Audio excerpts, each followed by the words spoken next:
साथियों, बाबा साहब डॉक्टर भीमराव अंबेडकर के जीवन चरित्र के क्रम को आगे बढ़ाते हुए आज कुछ बहुत ही महत्वपूर्ण जानकारियां देंगे।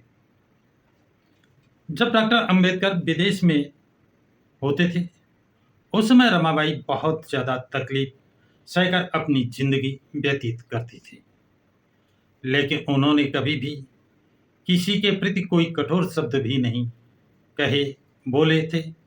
वो हमेशा अपने पति की दीर्घायु और उनकी उन्नति की ईश्वर से प्रार्थना करती थी।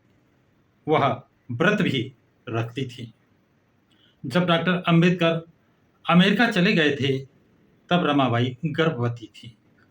उनके एक बेटा पैदा हुआ।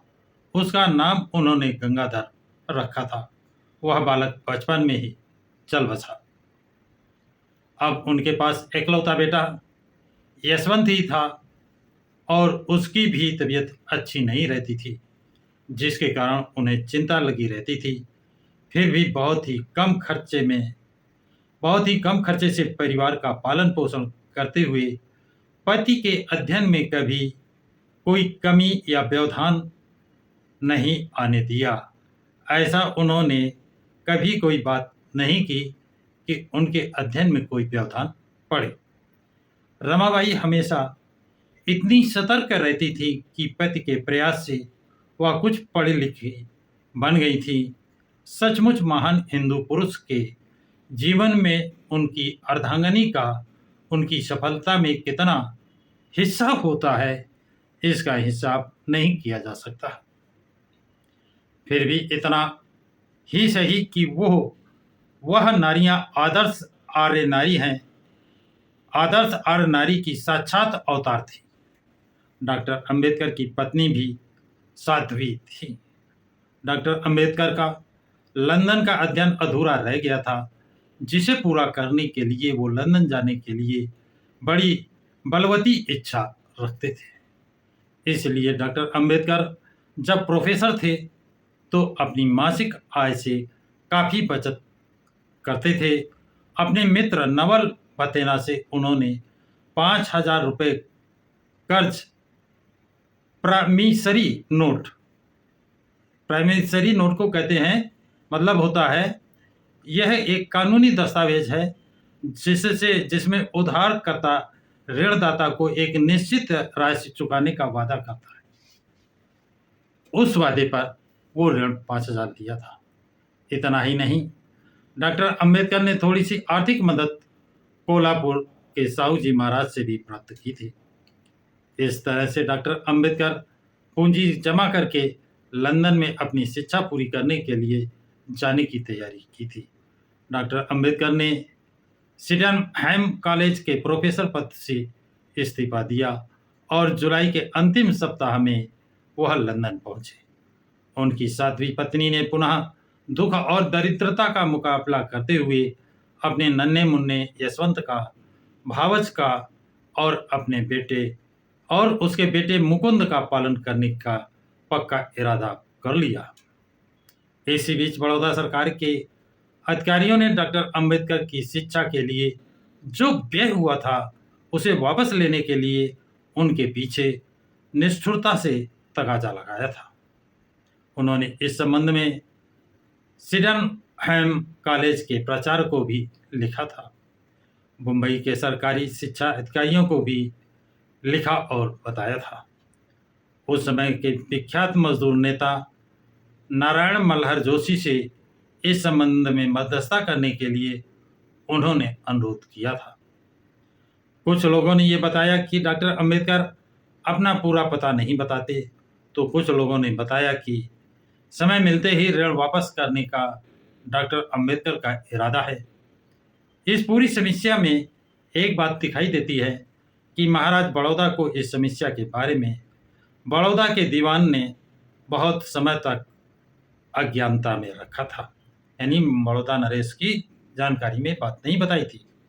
ये सारा कार्य बड़ौदा के दीवान मनु भाई मेहता बगैर बड़ौदा नरेश की जानकारी के खुद ही कर और करवा रहा था। जब यह समस्या महाराज बड़ौदा की जानकारी में आई तो उन्होंने जो रकम डॉक्टर अंबेडकर के अध्ययन में खर्च हुई है उसकी वसूली का प्रश्न ही नहीं उठता। ये किसने कहा? महाराज बड़ौदा ने। ऐसा आदेश बड़ौदा महाराज ने दे दिया, लेकिन बड़ौदा नरेश का दीवान मनुभाई मेहता इतना शातिर और चालाक कि उसने बड़ौदा नरेश के सचिवालय के जुल्मी अधिकारियों ने मिलकर डॉक्टर अंबेडकर का छल नहीं रोका। उनका कहना था कि वो छात्रवृत्ति नहीं थी बल्कि कर्ज था। डॉक्टर अंबेडकर को न्यायालय में खींचने के लिए ये लोग अधीर थे, प्रयासरत थे। यद्यपि रियासत के उन अधिकारियों के हाथ ब्रिटिश राज्य में निवास करने वाले डॉक्टर अंबेडकर तक नहीं पहुंच सकते थे कि डॉक्टर अंबेडकर को ब्रिटिश से जाकर ना खींच कर ला सकते थे, ना नोटिस दे सकते थे। इसलिए व्यर्थ के प्रयास करते करते वह लोग थक गए थे और अंत में एक बार बड़ौदा नरेश के गुस्से से घबराकर 1932 में मंत्रिमंडल की एक बैठक में उन्होंने इस समस्या का निपटाया। किन्होंने? राजा बड़ौदा ने इस समस्या को निपटा दिया था कि ये धन अब डॉक्टर अंबेडकर से नहीं मांगा जाएगा, उनको कोई नोटिस नहीं दी जाएगी। साथियों, आपने देखा कि राजा बड़ौदा के आदेश देने के बाद भी वहाँ का दीवान मनुभाई मेहता और उसके अधिकारी डॉक्टर अंबेडकर से वो धन जबरदस्ती वसूलना चाहते थे, जिसे महाराज बड़ौदा ने छात्रवृत्ति के रूप में भीमराव अंबेडकर को दिया था। बड़ौदा नरेश के मना करने के बाद भी वो अपने प्रयास में लगे रहे। आप इससे अंदाजा लगा सकते हैं सवर्ण मानसिकता का दीवान मनुभाई मेहता बड़ौदा नरेश यानी राजा बड़ौदा के आदेशों की कैसे धज्जियां उड़ाता था। इसका अंदाजा आप लोगों से भली भांत हो गया होगा। यहाँ ये विचारणीय प्रश्न है कि डॉक्टर अंबेडकर यदि उस समय लंदन में ना होते, भारत में मौजूद होते, तो बड़ौदा नरेश का दीवान उनके खिलाफ कार्रवाई जरूर करता, जो बड़ौदा नरेश की जानकारी में नहीं होती। इसलिए जब बड़ौदा नरेश की जानकारी में ये सारी बातें आई तो उन्होंने दीवान को फटकार लगाते हुए डॉक्टर अंबेडकर की छात्रवृत्ति का मामले का निस्तारण 1932 में किया। तो साथियों, ये जानकारी आप लोगों को कैसी लगी कि राजा के आदेश की अवहेलना दीवान मनुभाई मेहता, मनवादी दीवान, कैसे करता था? ये जानकारी आप लोगों को कैसी लगी? कमेंट बॉक्स में कमेंट जरूर लिखें तथा इस वीडियो को शेयर और लाइक करें। प्रकाश की राह को सब्सक्राइब करें।